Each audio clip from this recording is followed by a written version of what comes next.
Scary telling.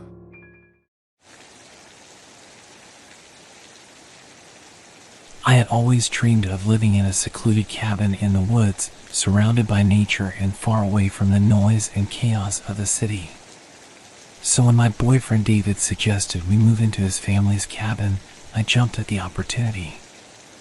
At first, everything was perfect. The cabin was exactly what I had always imagined, with its cozy fireplace, rustic wooden furniture, and large windows that looked out into the woods. But then, strange things started to happen. It started with small things, like objects moving on their own or doors opening and closing by themselves. I tried to brush it off, thinking it was just my imagination, but the incidents continued to happen, and they became more frequent and disturbing. One night, I woke up to find the door to our bedroom open, even though I was sure I had locked it before going to bed. I shook David awake, and he sleepily mumbled that I was being paranoid and that everything was fine. But things were far from fine. The more time we spent in the cabin, the more I felt like something was watching us. It was as if the woods themselves were alive, and I could feel their eyes on me at all times. I started to have trouble sleeping, and I would wake up in the middle of the night to the sound of creaking floorboards or whispers coming from the walls.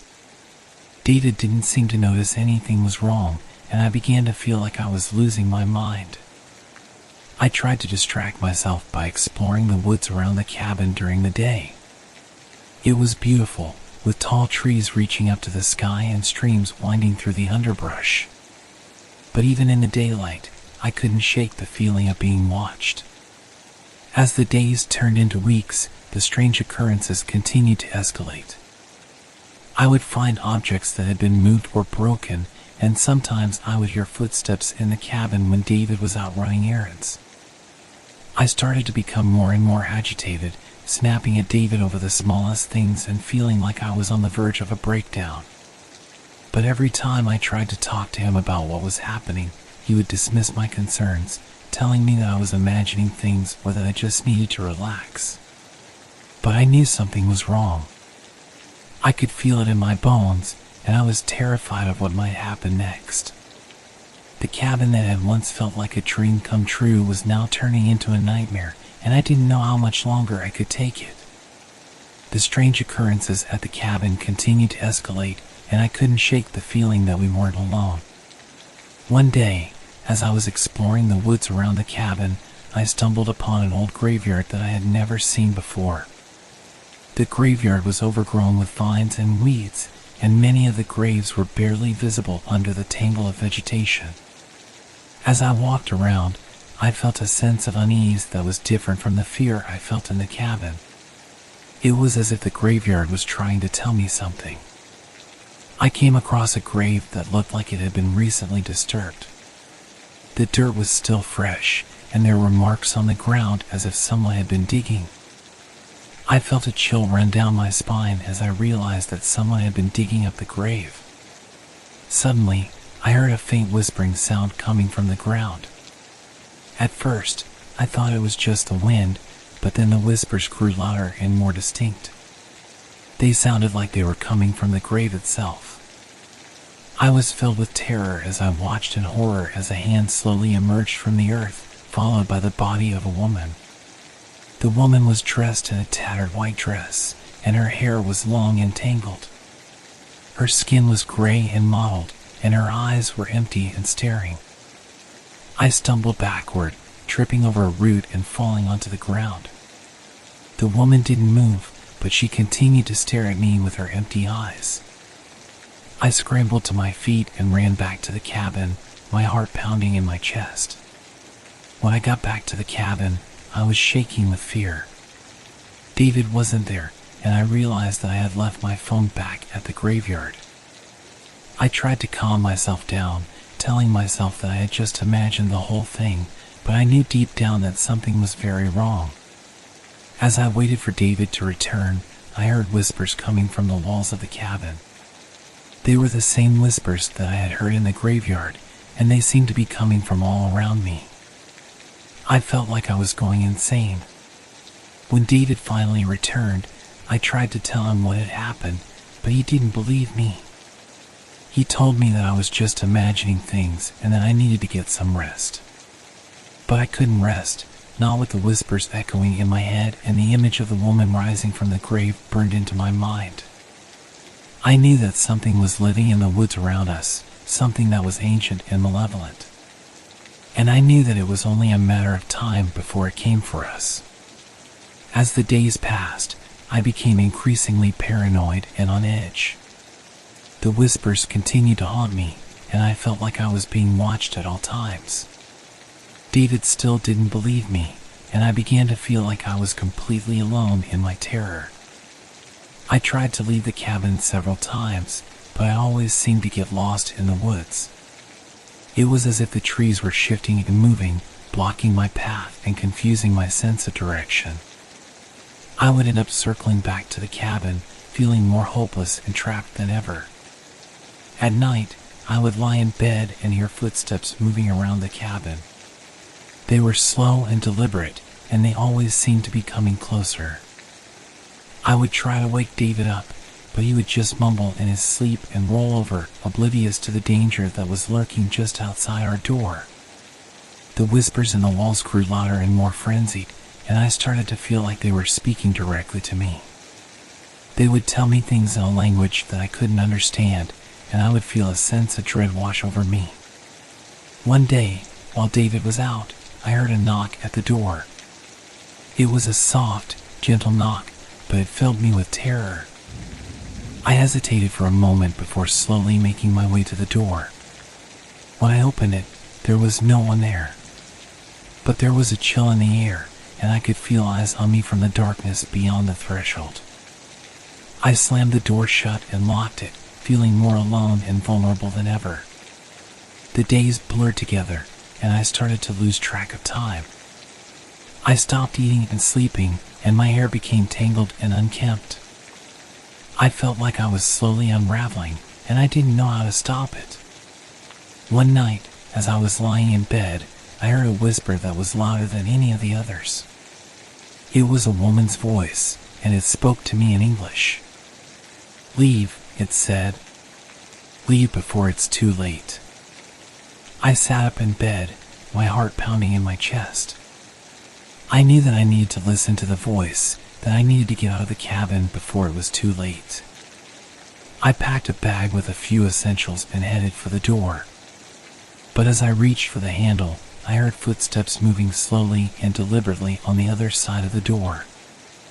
I froze, my hand inches from the handle.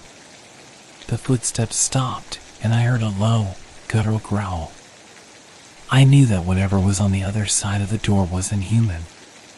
And I knew that I was trapped, with no way out and no one to help me. I collapsed onto the floor, tears streaming down my face.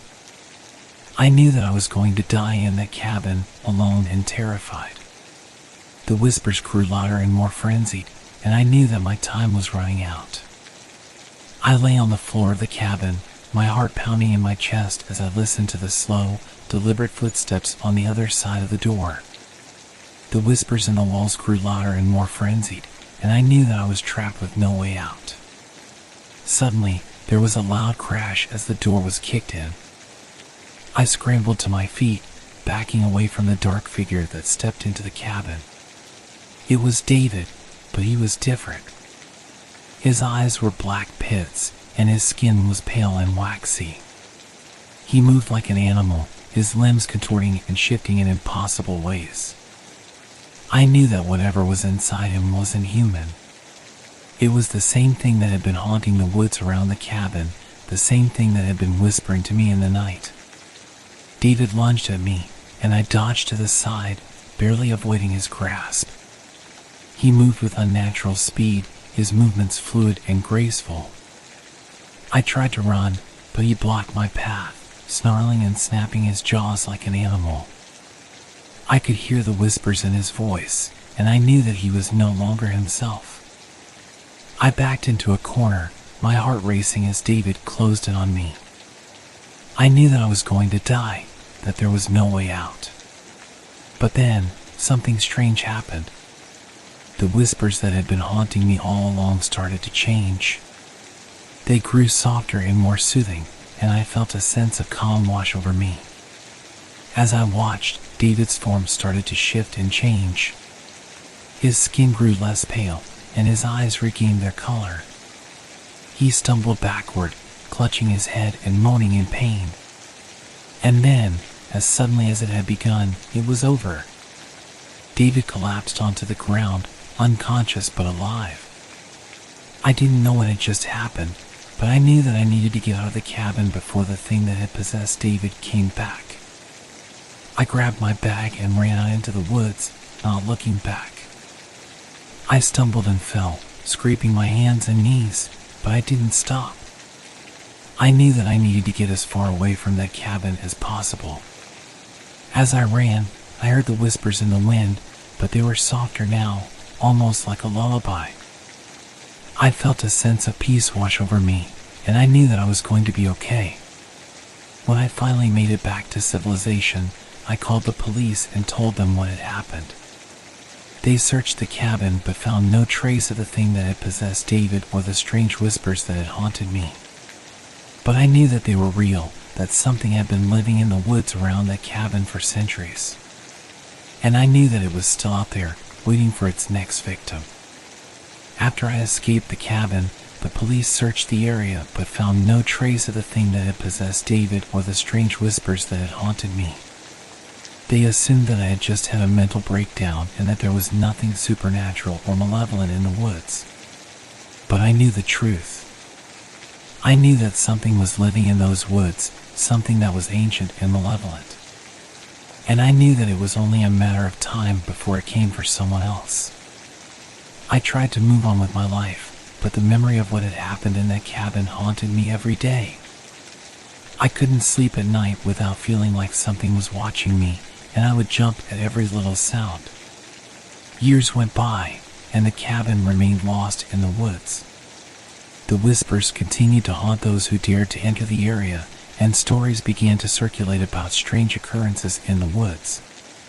Some people claimed to have seen a woman in a tattered white dress wandering through the trees, while others reported hearing whispers coming from the earth itself. The cabin became a legend of terror for those who heard the whispers, and many people refused to even go near the woods. Investigators searched for any trace of what had happened to David and me, but they found nothing.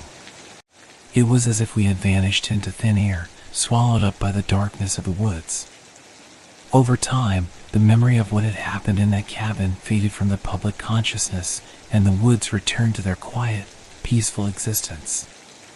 But I knew that the thing that had possessed David was still out there, waiting for its next victim.